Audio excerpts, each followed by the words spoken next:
Welcome to the podcast where relationships, confidence, and determination all converge into an amazing, heartfelt experience. This is Speaking from the Heart. Welcome back to episode number 189 of Speaking from the Heart. Have you ever had somebody not tell you exactly what you should be hearing, especially when it relates to your job performance? Maybe in a family situation or some other circumstance where you really wanted to be heard, maybe even be told the truth about something that was happening, whether that was in a situation that occurred recently or far in the past. Don't you wish that they were a little bit more upfront? Why don't they ever tell you anything like it is? I know that for many years in my life, especially working a variety of different jobs in the Commonwealth of Pennsylvania, I've come across these circumstances time and time again.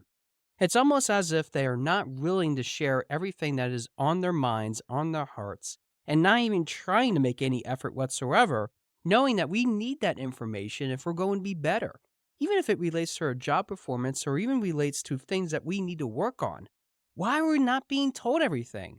Why didn't you ever tell me like it is usually a question that comes up.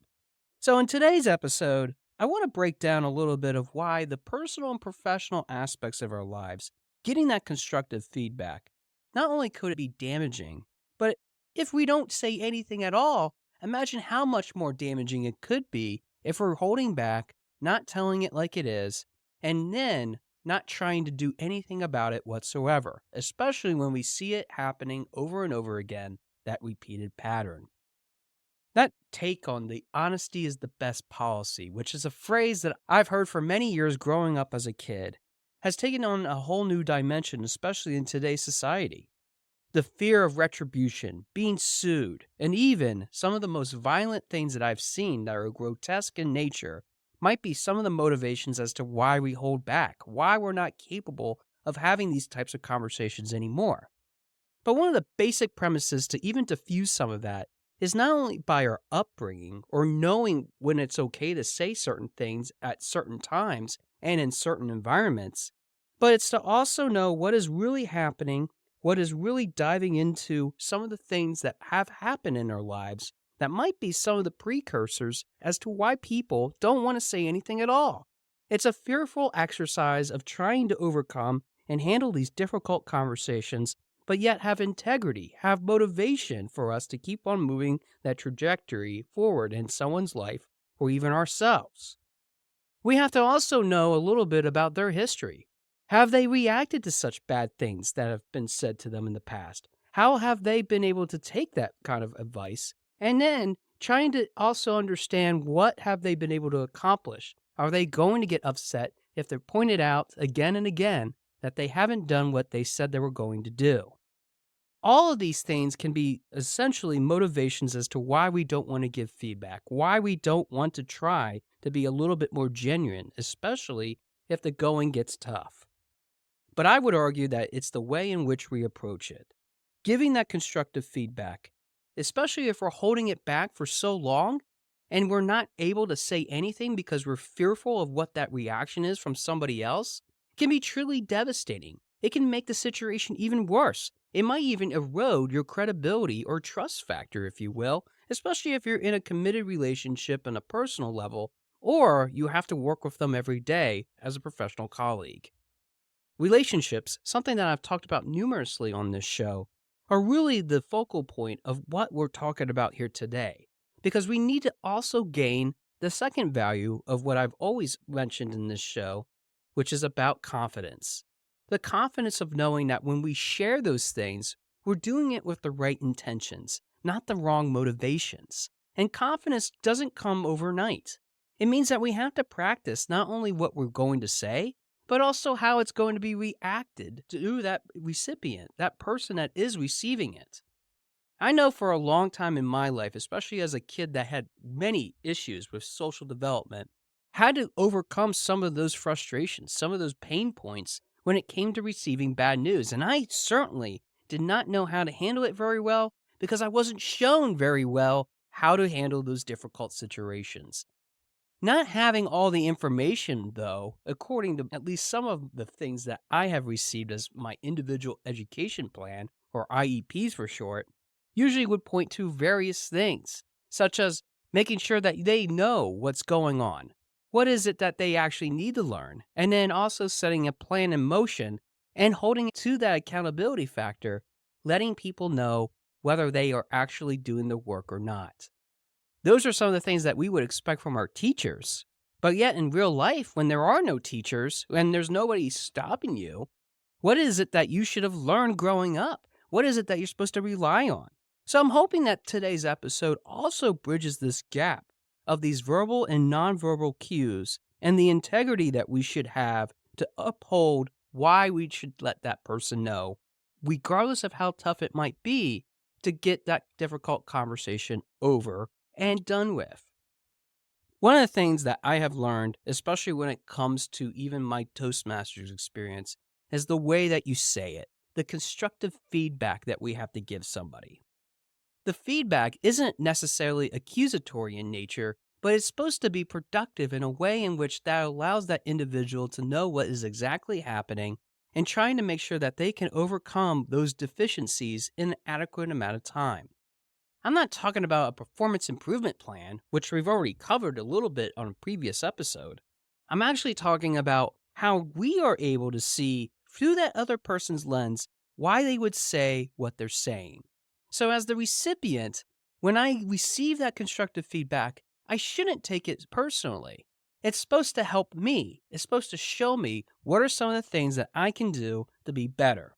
Where at the same token, as I'm delivering that kind of advice to somebody that might be receiving it and I don't know what they're going to say, one of the biggest things that we can do to make sure that we hold ourselves back and that we're not taking in defensive mode what they're going to say is by setting up the premise of the conversation.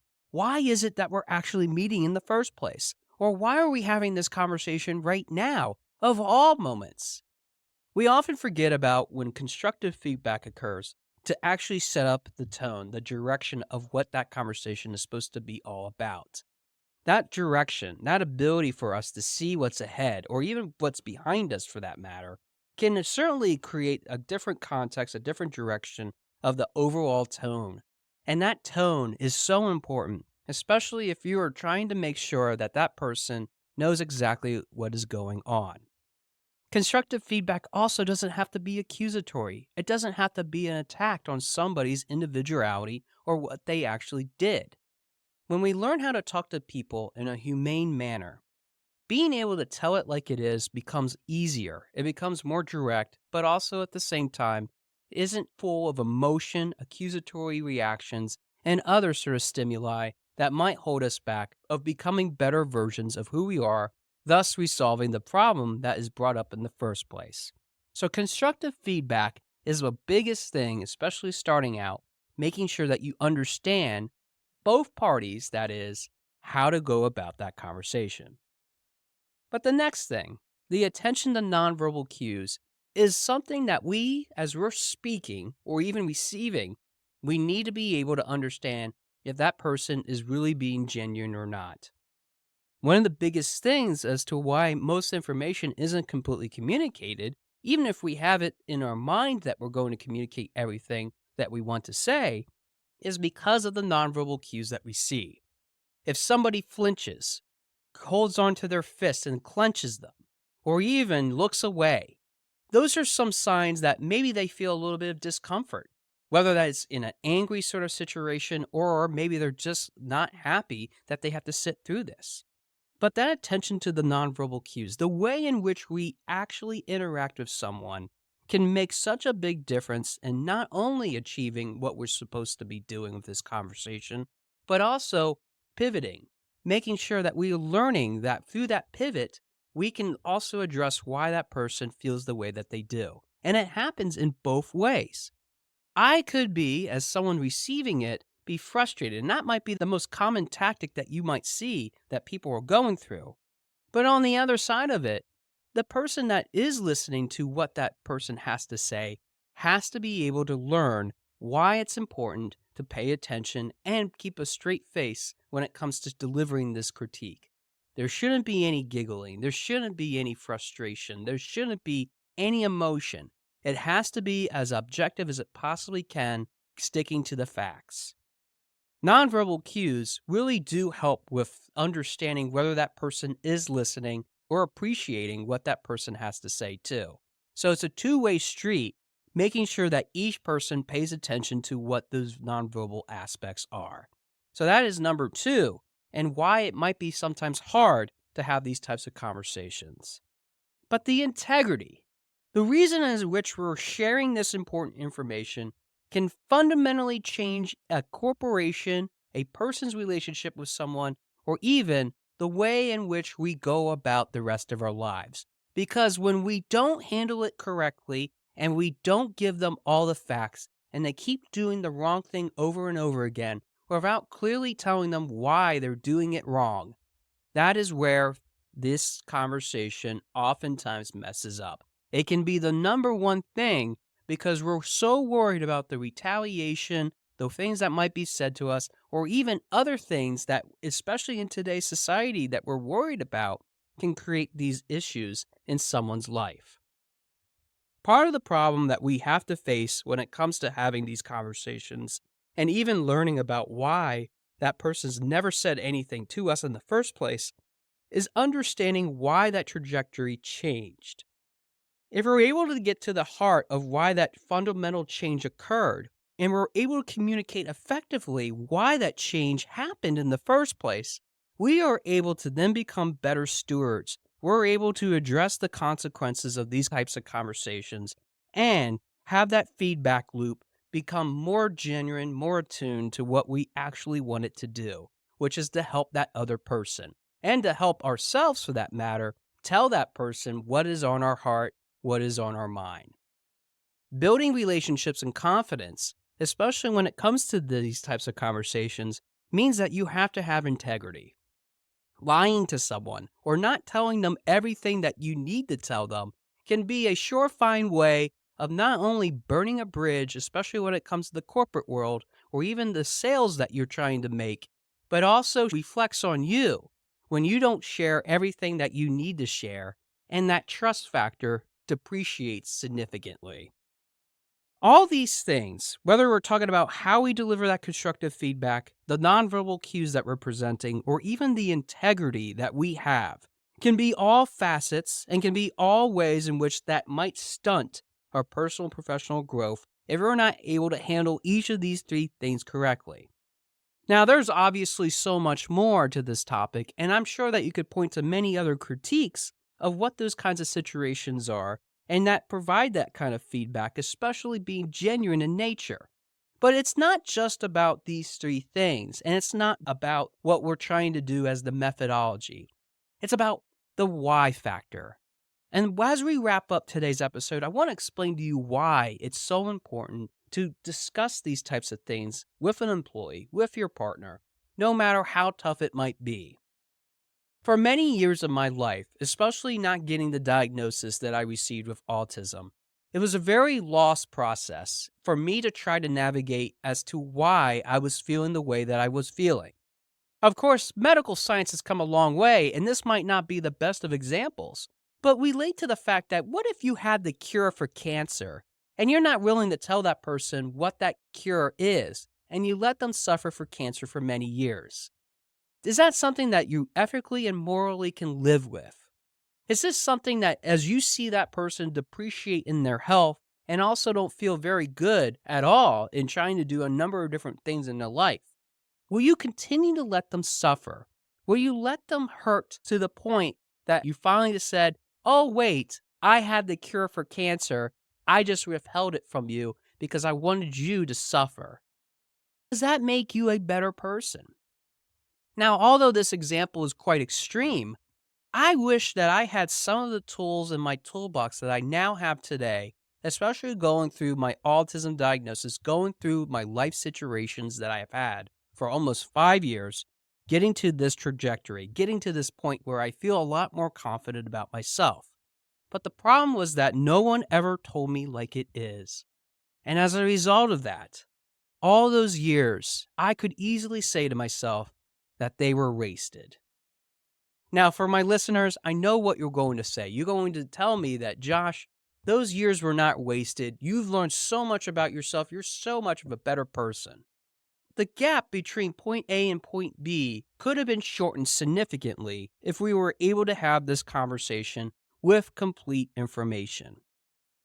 Giving constructive feedback, being able to pay attention to the nonverbal cues, and having the integrity, the respect of actually having this type of conversation, being able to have that contemporary take on honesty is the best policy, means that we have to be responsible. Being responsible means if we know that there's an answer to a problem and we're not willing to share that with others, does that make us the enemy as well? Do we become victims because of someone else's antics because they were so frustrated by not having the answers to those problems, especially if you had the answers to them to begin with and you're never willing to volunteer it? Who, at the end of the day, is the enemy through those causes, through those situations? When we look at all these things that are happening in our lives, I want you to reflect on today why it's so important for us to never hold back from our obligation to share what is on our hearts, what is on our minds. Being able to be tactful and respectful means that we have to learn proper manners. And I think as a lost art of communication, we forgot what it looks like to actually have the decency to have those frank, tough conversations, especially in a society that now depends on shortened communications like text messaging and emails to really shorten the length of time in which we have to communicate vast amounts of information. The information that we need to share, though, might be pivotal to making a big difference in not only someone else's life, but in all lives. So I ask you today to reconsider how much you might be sharing and share more than you might normally do, just to see how that person might react. If you're able to do that and you're able to share that kinds of information with someone so that they are able to make those kind, thoughtful decisions to move themselves forward, I promise you, at the end of the day, if they're willing to see what you're truly capable of becoming, if you're really able to help them to see what they're able to become, you would tell it like it is. So grab that cup of coffee, grab that cup of tea, maybe your favorite beverage, sit down with that person, and let's have that conversation once and for all, laying everything on the table. But remember, constructive feedback, paying attention to nonverbal cues, and the integrity of why you're having that conversation is what you need to work on, which is why you can be better, and all of us can be better in having these types of conversations. Whether we like them or not, it's okay to start talking again. Thanks for listening to episode number 189 of Speaking from the Heart, and I look forward to hearing from your heart very soon. Thanks for listening. For more information about our podcast and future shows, search for Speaking from the Heart to subscribe and be notified wherever you listen to your podcasts. Visit us at www.yourspeakingvoice.biz for more information about potential services that can help you create the best version of yourself. See you next time.